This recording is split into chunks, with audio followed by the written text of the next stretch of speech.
She said, I left my hometown as a result of the invasion of Boko Haram. They came one Friday, and when they came into the town at about 4 p.m., and we started trekking, running away from our town.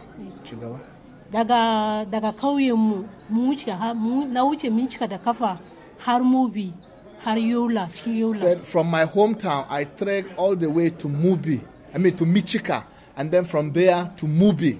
You know, before I found a place that I could stay there. Then finally she got to Yola. So when she fled because of Boko Haram, what happened? Did she hear shots? Did she hear people screaming? Da kika tashi saboda Boko Haram, me kika ji? Kin ji ihu, kin ji bindiga, kin ji sauransu, menene kika ji? Bindiga bana iya ji magana amma da kuma karan bomb.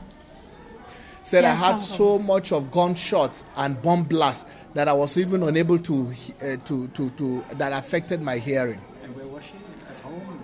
Ina kike a lokacin? Lokacin ina gida. Tam da na ji karan bomb da kuma bindigogi. So that time I was at home when I had those gunshots and the bomb blast, you know, and that was what made me I had to run for my dear life. Does she have children? Kina da yara? Is her husband at home? Me gidanki fa? Not married? But she's not married, yes. Kuma na fita empty haka ba bindiga. And she left nothing with her. She left completely empty, just on the clothes that she had on, and that was how she left. And she was alone? Yes. Ke kade ko? Ni kada na fita. Komin da suna cikin ɗaki na sun share. So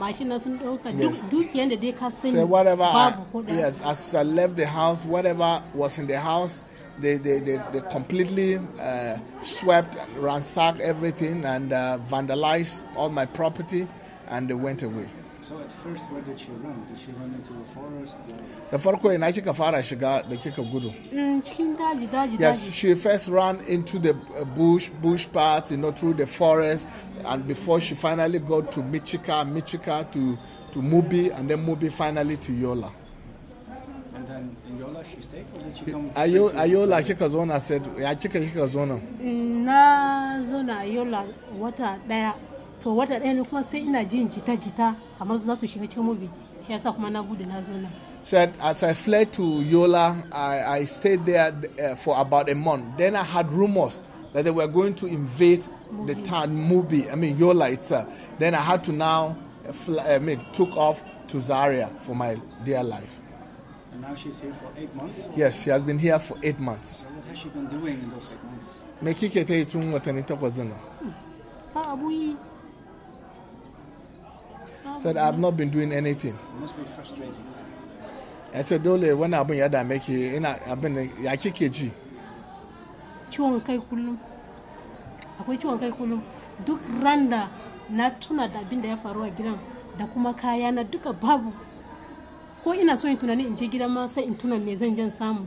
Sai kuma ciwon kai ya kama ni. Said every kwana na ma na sama na shaka min na fita. She said every day since I left home, since I came to this place, it has been a traumatic experience for me.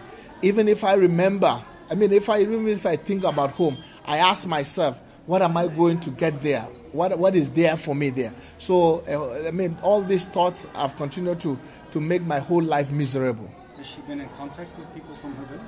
Yeah, kin na samu labarin mutanen ki a can kauye. To.